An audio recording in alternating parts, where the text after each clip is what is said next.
नमस्कार, आप देख रहे हैं खबरदार। मैं हूं आपके साथ चित्रा त्रिपाठी। सबसे पहले खबरों को खबरदार के लेंस से देख लेते हैं। आज किसान आंदोलन का 11वां दिन था।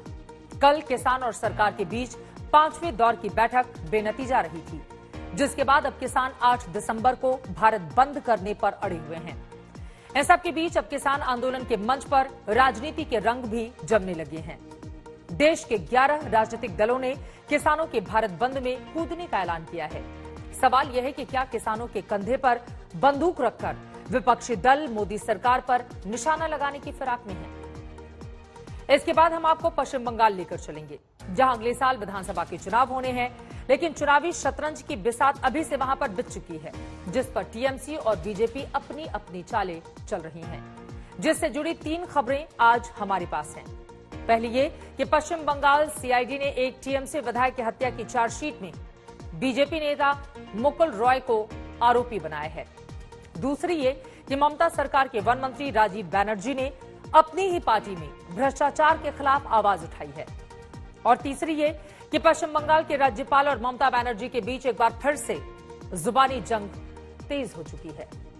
आज की एक अच्छी खबर कोरोना वैक्सीन से जुड़ी हुई है। ब्रिटेन और बहरीन की तरफ से कोरोना वैक्सीन के इस्तेमाल की अनुमति मिलने के बाद फाइजर कंपनी ने भारत से आपातकालीन इस्तेमाल की इजाजत मांगी है। फाइजर पहली कंपनी बन गई है जिसने भारत में कोरोना वैक्सीन के इस्तेमाल के लिए आवेदन किया है। ये तमाम खबरें आगे विस्तार से आप तक पहुंचाने वाले हैं, लेकिन सबसे पहले बात किसानों की। पूरे देश का पेट भरने वाला अन्नदाता कृषि कानूनों के खिलाफ आंदोलन कर रहा है और देश की विपक्षी पार्टियां किसान आंदोलन के जरिए अपनी राजनीतिक भूख मिटाने का मेन्यू तैयार कर चुकी हैं। 5वें दौर की बातचीत फेल हो जाने के बाद किसान 8 दिसंबर को भारत बंद के लिए इतने तैयार नहीं है जितने देश के राजनीतिक दल। इसीलिए आज खबरदार में हम सबसे पहले किसान आंदोलन में राजनीतिक घुसपैठ का विश्लेषण करने वाले हैं, क्योंकि आंदोलनकारी किसान तमाम राजनीतिक दलों से साफ साफ शब्दों में कह चुके हैं कि ये देश के किसान और देश की सरकार के बीच की बात है, इसका राजनीति से कोई लेना देना नहीं है। लेकिन विपक्षी दल बिन बुलाए मेहमान की तरह किसान आंदोलन में कूद पड़े हैं।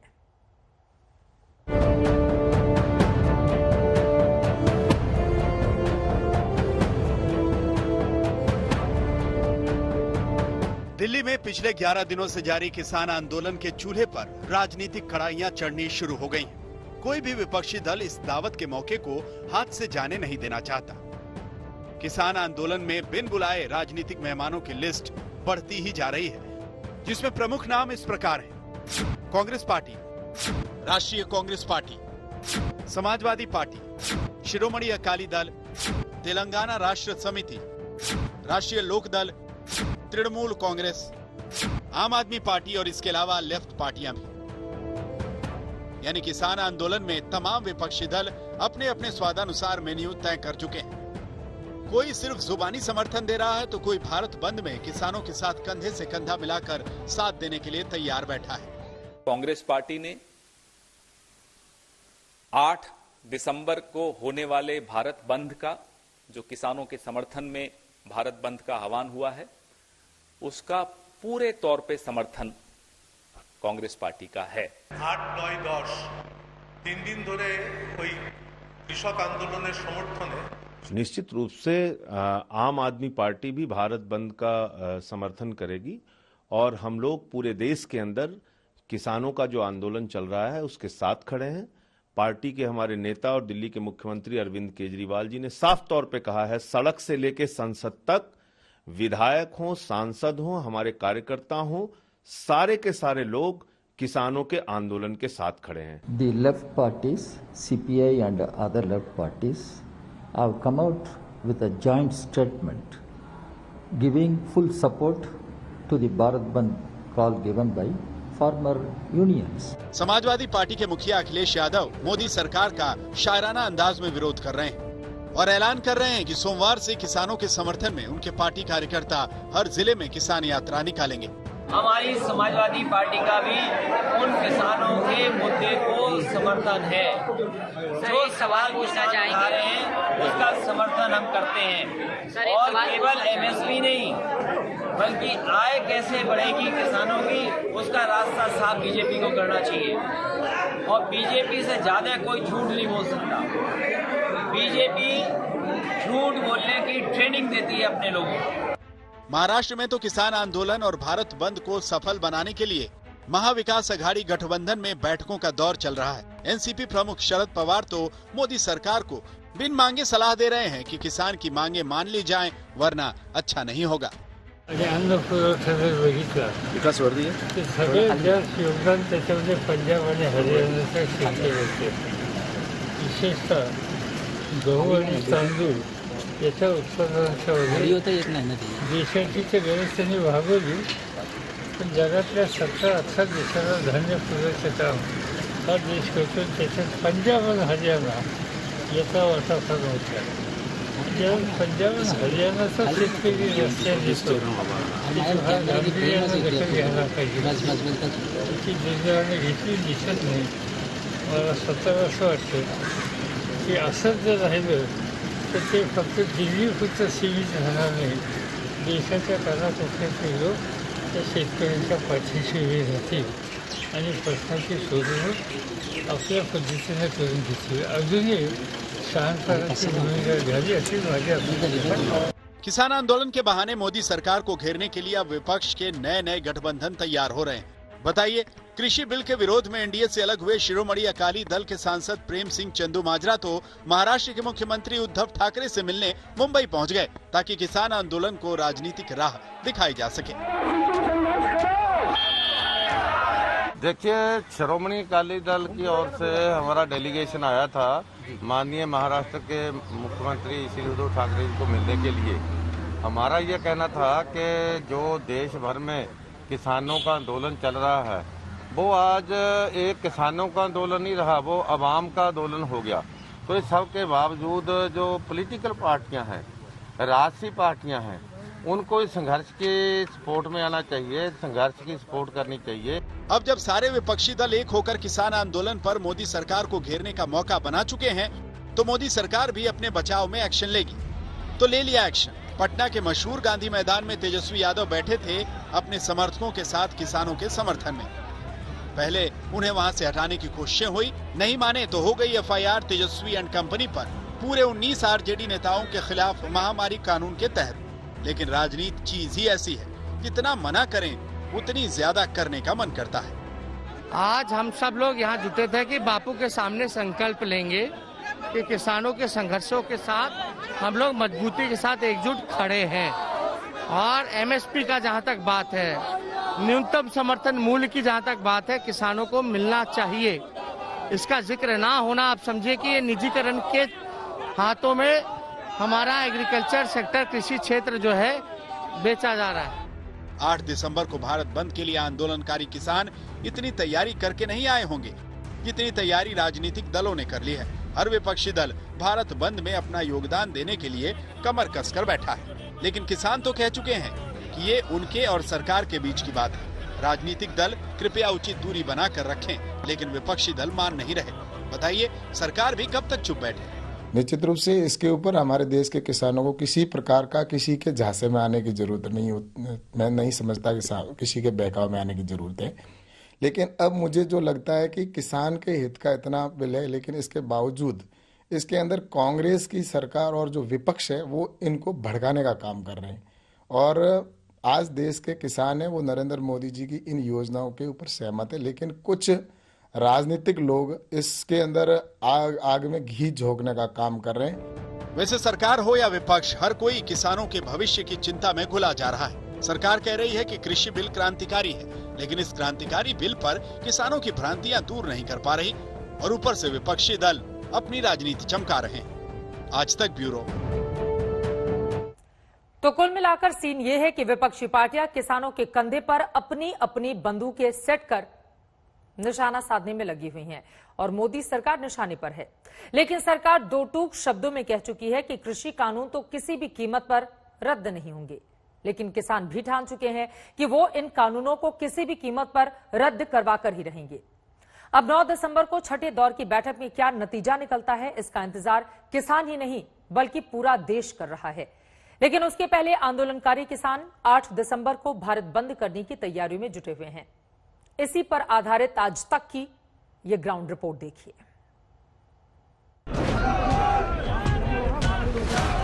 8 तारीख के आंदोलन में बंद में शामिल होकर इस सरकार को दस दें कि ये लोग अब आपके बस में नहीं हैं। इतने साल हो गए मोदी की मन की बात हम सुन रहे हैं, किसानों की मन की बात सुने।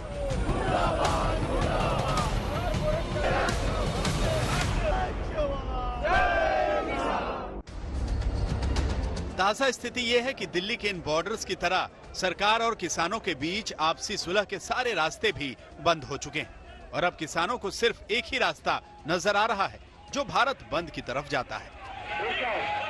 5 दौर की बातचीत हो चुकी है, लेकिन अभी तक कोई नतीजा क्यों नहीं निकला? आखिर वो बातचीत कैसी हो रही है कि 5 बार बैठे आप लोग और अभी तक कोई नतीजा नहीं निकल रहा है? कपिल जी, सरकार की मंशा ठीक नहीं है। इस अध्यादेश ये जो लाई ना सरकार जो है ना कोई संशोधन करना चाह रही, ना कोई जो है ना रद्द करने जा रही, वो तो सिर्फ किसानों को थकाना चाह रही। अगर उनकी मंशा ठीक होती तो बातचीत जब चले तो कुछ ना कुछ होता। वो बात बनेगी क्यों नहीं बनेगी? जब आत्मा साफ होंगी तो परमात्मा मिलता है। इन लोगों के अंदर खोट है भाई। 4 वार्ता होली, 5वीं खत्म होगी, कोई हल नहीं निकला। लेकिन किसान जो है, किसान को ये पागल मान रहे, किसान को चाह रहे ये ऐसे ही थक्के जाते ठंड में भूखे तिसाए तो ये यहाँ से निकल जाएंगे, लेकिन ऐसा की बार नहीं होगा, ये बराबर चलेगा।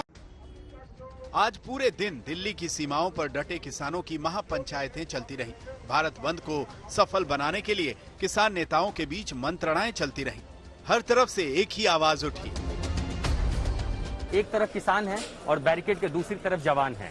इन दोनों के बीच सरकार है जिसके पास समाधान है, लेकिन सरकार समाधान निकालेगी क्योंकि किसानों की मांग है कि जब तक कानून वापस नहीं होगा हम यहाँ से नहीं जाएंगे। वो अपना हक लेने आए हैं, लेकिन यहाँ पर जो व्यवस्था लगाई गई है वो इसलिए कि किसान किसी भी तरह से शहर के भीतर न प्रवेश करने पाए, और इसीलिए चुनौती इनके बीच भी है। अगर नहीं मानते हैं तो ये सोच रहे हैं कि हम राज करते रहेंगे, हम अपनी मनमानी चलेगी, तो ये तो ना मुगल रहे ना कोई राक्षस रहे जैसे, तो ये भी नहीं रहेगा। सिंघू बॉर्डर पर एक तरफ आरएएफ के जवानों को फ्रंट लाइन पर तैनात किया गया है तो दूसरी ओर किसानों की तरफ से फ्रंट लाइन पर निहंग सरदार तैनात हैं। हाथों में तलवार कृपाण लिए घोड़े के साथ मौजूद निहंग सरदार वक्त वक्त पर तलवारबाजी दिखा रहे हैं। भारत बंद के दौरान किसानों को कंट्रोल करने के लिए आंदोलन का केंद्र बन चुके सिंघू बॉर्डर पर दिल्ली पुलिस और अर्धसैनिक बलों के जवान भी रिहर्सल कर रहे हैं।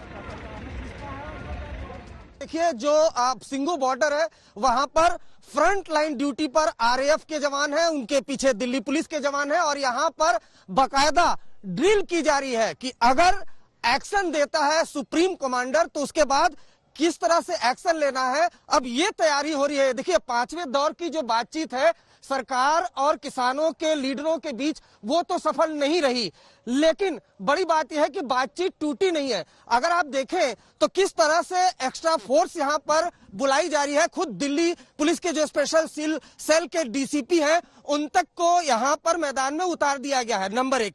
नंबर 2, अगर आप देखें तो किस तरीके से पहले यहां पर बैरिकेटिंग थी लोहे की, लेकिन अब देखें तो बकायदा यहां पर सीमेंटेड जो बैरिकेटिंग है वो की गई है। बड़े बड़े जो ये पत्थर हैं इस तरीके से क्रेन के जरिए लाए गए हैं और यहाँ पर सीमेंटेड बैरिकेटिंग की गई है। किसानों को मनाने की सरकार की अभी तक की कोशिशें नाकाम साबित हुई हैं, लेकिन भारत बंद करने पर आमादा किसानों के समर्थन में लगातार इजाफा होता जा रहा है। बॉक्सिंग रिंग के चैंपियन विजेंदर सिंह आज किसान आंदोलन के रिंग में उतरे और किसानों के समर्थन में राजीव गांधी खेल रत्न अवार्ड लौटाने की चेतावनी दे डाली।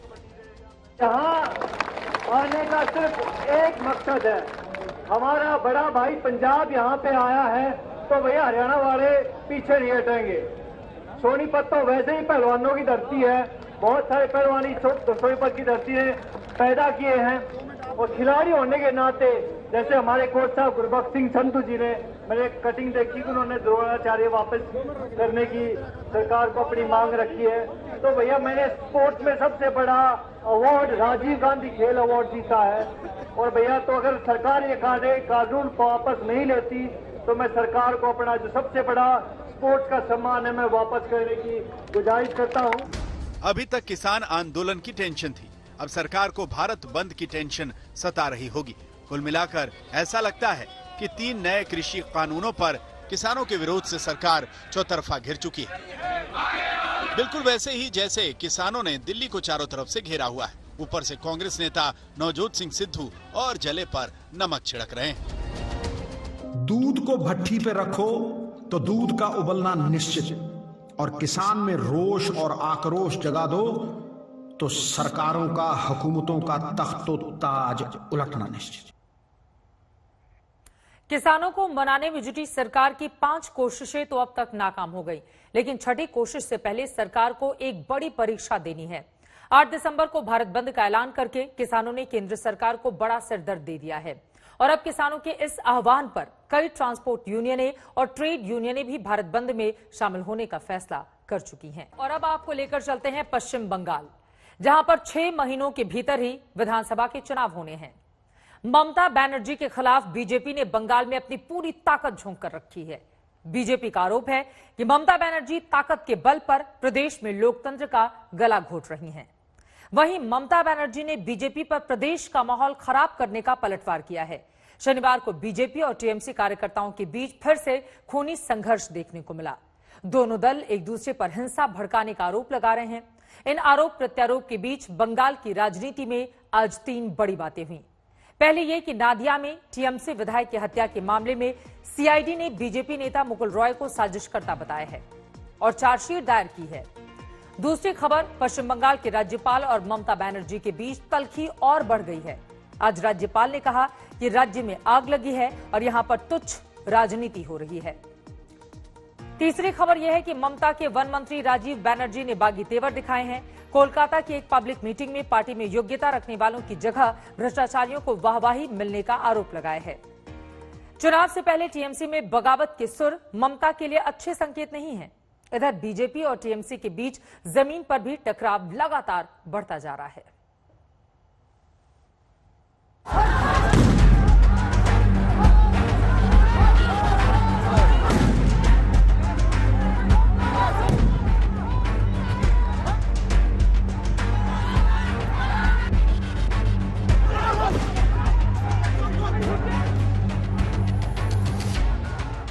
बंगाल की धरती खून से लाल हो रही है। देसी बमों के धमाके से इलाके गूंज रहे हैं।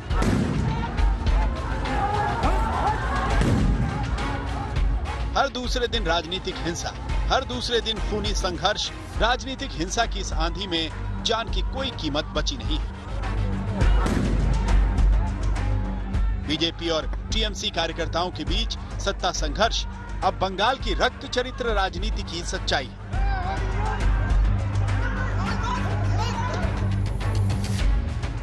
5 दिसंबर को आसनसोल में बीजेपी और टीएमसी कार्यकर्ता आपस में भिड़ गए। बमों से हमला हुआ, आगजनी की गई।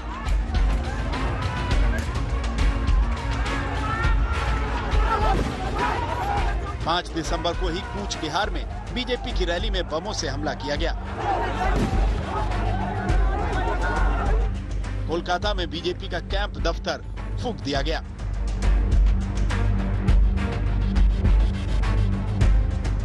दिसंबर को नॉर्थ 24 परगना में बीजेपी टीएमसी कार्यकर्ता उलझ गए। बीजेपी का एक कार्यकर्ता जख्मी हो गया।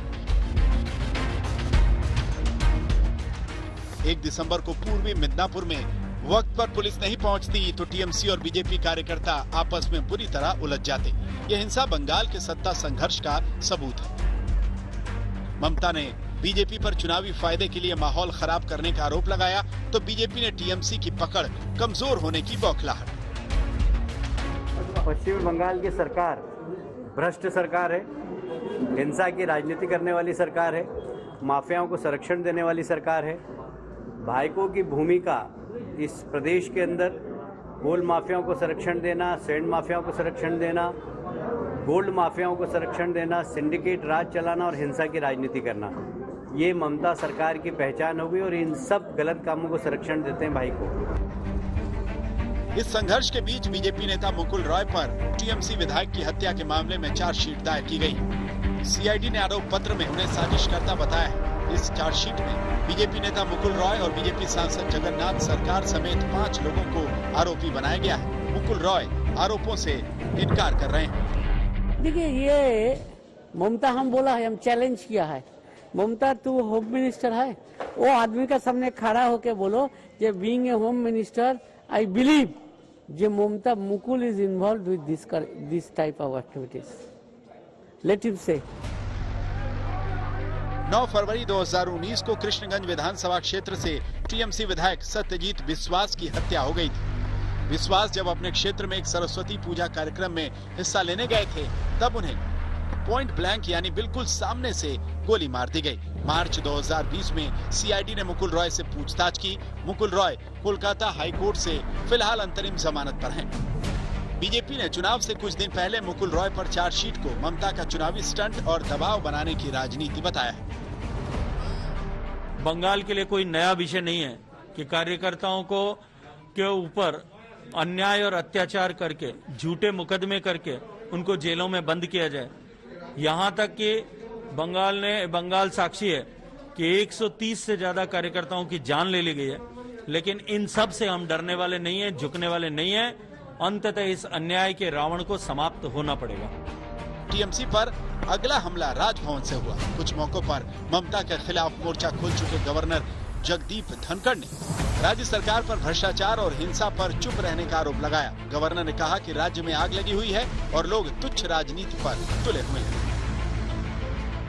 मुझे कहने में बहुत जोर आएगा कि पश्चिम बंगाल का शासन संविधान के अनुरूप चल रहा है।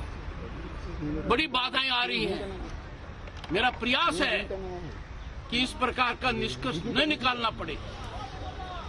दुर्भाग्यपूर्ण स्थिति है कि इन लोगों के कार्यकलाप, लगातार कार्यकलाप इस तरीके के हो रहे हैं कि व्यवस्था की ओर मुझे धकेला जा रहा है। बंगाल की राजनीति में चुनावी हिंसा कोई नई बात नहीं। बीते लगभग 5 दशकों के दौरान यहाँ राजनीतिक वर्चस्व की लड़ाई में हत्याओं और हिंसाओं को हथियार के तौर पर इस्तेमाल किया जाता है। इस दौरान सत्ता संभालने वाले चेहरे जरूर बदलते रहे, लेकिन उनका चाल चरित्र रत्ती भर भी नहीं बदला। विधानसभा चुनाव की आहट के बीच ये रस्साकशी नई ताकत के और तेज होने की पूरी संभावना है। तृणमूल कांग्रेस बनाम बीजेपी हो या फिर केंद्र बनाम राज्य, इस समय अब लड़ाई अलग स्तर पर जा चुकी है, जहां केंद्र की एजेंसियां तृणमूल कांग्रेस के नेताओं पर एक के बाद एक मामले कर रही हैं, तो वहीं दूसरी ओर राज्य की एजेंसियां भाजपा के नेताओं के खिलाफ। ऐसे में जहां ये लड़ाई टक्कर की है, तो वहीं दूसरी वाली बात होगी देखने वाली भी कि आखिरकार इस टक्कर की लड़ाई में कौन चकनाचूर होता है। कैमरा पर्सन तापस बेरी के साथ मनोज्ञा लोईवाल, कोलकाता, आज तक। विधानसभा चुनाव से पहले बंगाल में ममता के गढ़ में सेंध पर सेंध लग रही है। शुवेंदु अधिकारी के बाद एक और मंत्री राजीव बैनर्जी भी अब बागी हो गए हैं। राजीव ने पार्टी में कामकाज के तौर तरीकों पर गंभीर सवाल उठाए हैं और ये तक कह दिया कि इस वक्त सिर्फ चापलूसों का ही बोलबाला है। टीएमसी में जारी बगावतों के इस दौर के क्या मायने हैं? आखिर क्यों ममता के सिपहसालार पाला बदलने की तैयारी में है?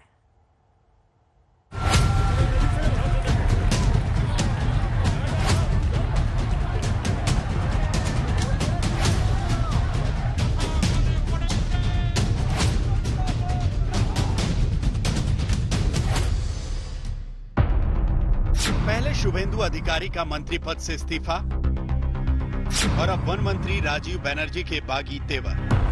मुख्यमंत्री ममता बनर्जी के दो सिपहसालार बगावत का झंडा बुलंद कर टीएमसी की मुश्किलें बढ़ा रहे हैं। बीजेपी ममता खेमे में इस उठापटक को देखकर गदगद है। ममता सरकार में वन मंत्री राजीव बनर्जी वैसे तो पार्टी से पहले से ही नाराज थे, लेकिन चुनाव से ठीक पहले उनका राजनीतिक सुर बदल गया और अब वो खुलकर पार्टी के खिलाफ बोल रहे हैं। राजीव बनर्जी ने अपनी नाराजगी जाहिर करने का जो मंच चुना है, वो सब जाहिर कर गया। भरी सभा में उन्होंने पार्टी में गड़बड़ी का कच्चा चिट्ठा खोला, आरोप लगाकर टीएमसी को बुरी तरह चौंका दिया। जे मुखगुलोके मानुष पसंद करे ना, जे मुखगुलोके मानुष देखते चाय ना, যাদের সম্বন্ধে মানুষের বিরাট অভিযোগ আছে, যারা দুর্নীতিগ্রস্ত, যারা স্বচ্ছতার সঙ্গে কাজ করতে পারে না, যারা সত্যি কথা বলতে পারে না, আজকে তারা শুধু স্থাবক বলে তাদেরকে আজকে সামনের সারিতে নিয়ে আসা হচ্ছে। इस बगावत की पहली आहट पिछले महीने 11 नवंबर को पहली बार तब सुनाई दी थी जब कैबिनेट की बैठक में 4 मंत्री नहीं पहुंचे। इनमें शुभेंदु अधिकारी, राजीव बनर्जी दोनों शामिल थे। अब इनकी नाराजगी सार्वजनिक हो चली है, लेकिन पार्टी को लगता है कि सब ठीक है। जो नाराज हैं उन्हें मना लिया जाएगा।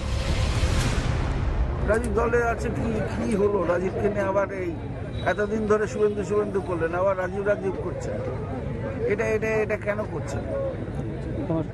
রাজীব কি এমন বললো যে যাতে আপনাদের মনে হলো যে রাজীব ইয়ে? আমাদের মনে তো অনেক সময় রাগ অভিমান হয়, তার মানে কি আমরা আমাদের অভিভাবককে ছেড়ে কোথাও চলে যাই? टीएमसी अपने नेताओं की नाराजगी पर पर्दा डालने की जितनी भी कोशिशें करे, लेकिन ये साफ हो चला है कि टीएमसी के अंदर हलचल तेज है। कई विधायकों की तरफ से चुनावी रणनीतिकार प्रशांत किशोर को लेकर नाराजगी उठने लगी है।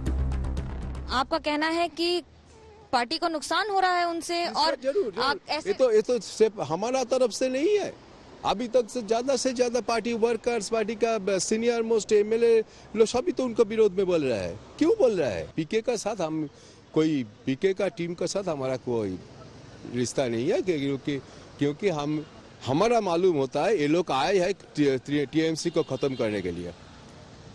पीके कहाँ कौन पार्टी का दलाल है ये ढूंढना चाहिए।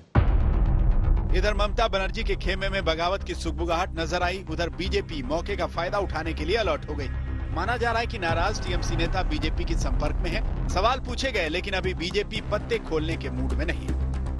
जो विकास प्रेमी टीएमसी में लोग हैं, जो चाहते कि बंगाल में विकास हो, दीदी ने वादा किया था सोनार बंगला का, बाकी कुछ नहीं हुआ। हिंसा वाला बंगला बन गया, बेरोजगार वाला बंगला बन गया, माफियाओं के संरक्षण में पूरा बंगाल चला गया। लोगों में इस बात का दुख है कि जनता के बीच हम कैसे जाएंगे, और सबको विश्वास है मोदी जी के नेतृत्व में बंगाल में विकास होगा।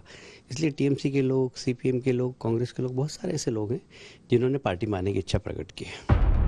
टीएमसी में यह खटपट ममता बनर्जी के लिए बहुत बड़ा झटका है, वो भी तब जबकि पश्चिम बंगाल में बीजेपी का ग्राफ तेजी से बढ़ा है। 2016 विधानसभा चुनाव में बीजेपी को भले ही 10.16% वोट के साथ महज 3 विधानसभा सीटें मिली थी, लेकिन 2019 के लोकसभा चुनाव में 40.64% वोट के साथ बंगाल की 18 सीटें जीतकर ममता के गढ़ में झंडा गाड़ दिया था।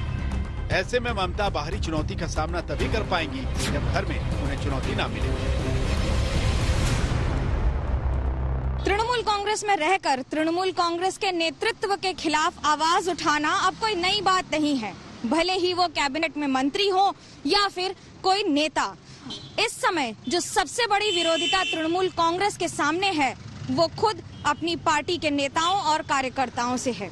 जहां एक ओर ये लड़ाई बद से बदतर होती चली जा रही है, तो वहीं दूसरी ओर बीजेपी इसमें हर वो मौके पर चौका मारने का प्रयास कर रही है, उन्हें अपनी ही पार्टी में लेकर।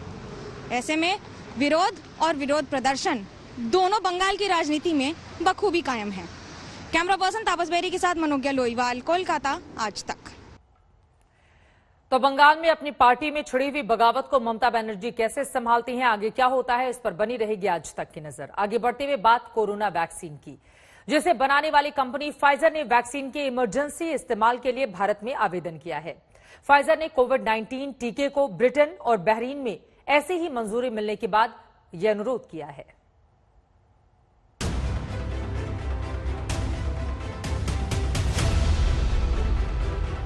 अमेरिकी कंपनी फाइजर की वैक्सीन पूरी दुनिया में चल रही वैक्सीन रेस की फिनिश लाइन को लांघ चुकी है और अब लोगों के लिए तैयार है।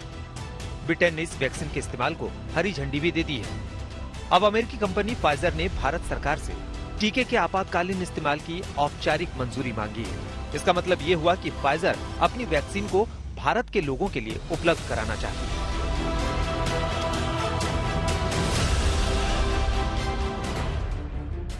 कंपनी ने डीसीजीआई से क्लिनिकल परीक्षण की छूट दिए जाने का भी अनुरोध किया है। इससे पहले फाइजर को ब्रिटेन और बहरीन में टीकाकरण करने की मंजूरी मिली हुई है, लेकिन जानकार बता रहे हैं कि भारत में फाइजर को ये मंजूरी मिलना इतना आसान नहीं है। इसके पीछे कई तकनीकी कारण हैं। पहली वजह है भारत में फाइजर की वैक्सीन का क्लिनिकल ट्रायल नहीं हुआ है। आम भाषा में कहें तो वैक्सीन का परीक्षण भारत में नहीं हुआ है और न ही इसका ट्रायल डोज किसी को लगा है। इसके अलावा इसका स्टोरेज टेम्परेचर -70 डिग्री सेंटीग्रेड है और यही बात इसके इस्तेमाल को बहुत मुश्किल बना देती है। ये जो वैक्सीन है, वैक्सीन हमारे देश ने ठहराया है कि इसकी प्रायोरिटी हमको रखना पड़ेगा, क्योंकि इसमें सबसे बड़ी रेट लिमिटिंग स्टेप अगर कुछ होगी तो वो है वैक्सीन के डोसेज की अवेलेबिलिटी। बिल्कुल। अब अगर वैक्सीन के डोज की अवेलेबिलिटी अगर बड़ी बात होती है तो हमको कुछ लोगों को देने की कोशिश करना है। इस वैक्सीन को अब तक 6 देशों में 43,500 लोगों पर टेस्ट किया जा चुका है। अमेरिका, ब्राजील, जर्मनी, अर्जेंटीना, दक्षिण अफ्रीका और तुर्की में हुए परीक्षणों में 90% लोगों में वायरस के प्रति रक्षात्मक प्रणाली विकसित हुई है। फाइजर वैक्सीन की प्रभाव दर यानी एफिकेसी रेट 95% है। ट्रायल के नतीजों के आधार पर ये अब तक की सबसे असरदार वैक्सीन है। अमेरिकी कंपनी फाइजर ने जर्मनी की बायोनटेक के साथ मिलकर कोरोना की वैक्सीन तैयार की है। ये वैक्सीन जेनेटिक कोड पर आधारित है।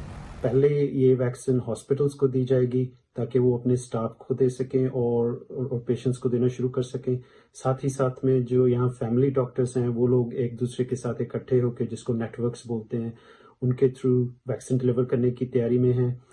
काफ़ी देर से काफ़ी इंफॉर्मेशन आ रही है हमें। कल जो इंफॉर्मेशन आई उसके बेसिस पे ये बताया गया है कि 10 दिन के नोटिस पे हम स्टैंड बाई रहें।